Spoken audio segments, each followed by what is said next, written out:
সূর্য উঠতে না উঠতেই গ্রামের এক কোণে ছোট্ট কুঁড়েঘর থেকে বেরিয়ে পড়ত মালি রহিম। তার গায়ে পুরনো পাঞ্জাবি, মাথায় টুপি, হাতে জলভরা পাত্র আর কাঁধে সরঞ্জামের ঝুলি। সে গ্রামের সবার কাছে রহিম মালি নামেই পরিচিত। মাটির সঙ্গে তার সম্পর্ক যেন জন্মের আগে থেকেই। গাছপালার ভাষা সে বুঝতে পারত। মাটি শুকিয়ে গেলে তার মনও কেমন যেন শুকিয়ে যেত, আর নতুন কুঁড়ি ফুটলে তার মুখে ফুটত হাসি। রহিমের ছোট্ট একটি নার্সারি ছিল, বাড়ির পেছনে নদীর ধার ঘেঁষে। সেখানে সারি সারি আম, লিচু, কাঁঠাল, নারিকেল, গাঁদা, বেলি, জবা, রজনীগন্ধা, কত রকমের যে গাছ। প্রতিদিন ভোরে সে গাছে জল দিত, মাটি নরম করত, আগাছা তুলত। তার হাতের স্পর্শে যেন গাছগুলো আরও সজীব হয়ে উঠত। গ্রামের মানুষ বলত, রহিমের হাতেই যেন জাদু আছে। কিন্তু রহিমের জীবন ছিল সহজ নয়। তার সংসারে স্ত্রী আর ছোট 2 সন্তান।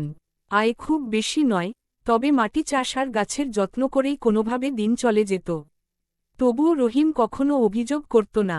সে বলত, গাছ যেমন বড় হতে সময় লাগে, মানুষের সুখও তেমনি ধীরে আসে। একদিন গ্রামের মেলা সামনে এল। সবাই দোকান সাজাতে ব্যস্ত। রহিমও ভাবল, এ বছর কিছু ভালো গাছ বিক্রি করলে সংসারে একটু সুখ আসতে পারে। সে পরিশ্রম করে সুন্দর করে সাজাল তার ফুলগাছ ও ফলের চারাগুলো। প্রতিটি গাছ সে নিজের সন্তানের মতো যত্ন করে রেখেছিল। মেলার আগের দিন সন্ধ্যায় হঠাৎ ঝড় উঠল। কালো মেঘে আকাশ ঢেকে গেল। প্রবল বাতাস আর বৃষ্টিতে অনেক গাছ উপড়ে যাওয়ার উপক্রম। রহিম ছুটে গেল নার্সারিতে। নিজের শরীরকে ঢাল বানিয়ে সে গাছগুলোকে বাঁচানোর চেষ্টা করল। ভিজতে ভিজতে শরীর কাঁপছিল, কিন্তু সে হার মানেনি। ঝড় শেষে যখন সব থামল, দেখা গেল অনেক গাছ ক্ষতিগ্রস্ত হলেও বেশিরভাগই বেঁচে গেছে রহিমের পরিশ্রমে। পরের দিন মেলা বসল। রহিম তার বেঁচে যাওয়া গাছগুলো নিয়ে গেল মেলায়। গ্রামের মানুষ তাকে দেখে অবাক, কাল রাতে এমন ঝড়ে তুই গাছ বাঁচালি কিভাবে? রহিম শুধু হাসল, বলল, যে জিনিসকে ভালোবাসা যায়, তাকে বাঁচানোর শক্তি নিজের মধ্যেই আসে। আশ্চর্যের বিষয়, সেদিন তার সব গাছ বিক্রি হয়ে গেল। কেউ নিল ছোট চারা গাছ, কেউ ফুলের টব, কেউ আবার বড় গাছ।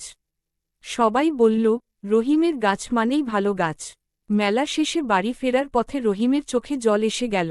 আনন্দের, তৃপ্তির, সার্থকতার জল। সে ভাবল, এটাই তো আমার জীবনের সুখ।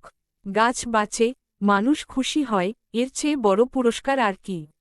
বাড়ি ফিরে বাচ্চারা দৌড়ে এসে বলল, আব্বু, আজ এত গাছ বিক্রি হল? রহিম হেসে বলল, হ্যাঁ বাবা, আজ আমাদের দিনের হাসি ফুটেছে। স্ত্রীও খুশি হল। সে বলল, তোমার পরিশ্রমই আমাদের সুখ। রহিম মৃদু হাসল, জানত, এটা শুধু তার নয়, তার গাছগুলোরও জয়। সেদিন রাতে রহিম ঘুমাতে পারছিল না। মনে হল, মাটির গন্ধ যেন তাকে ধন্যবাদ দিচ্ছে।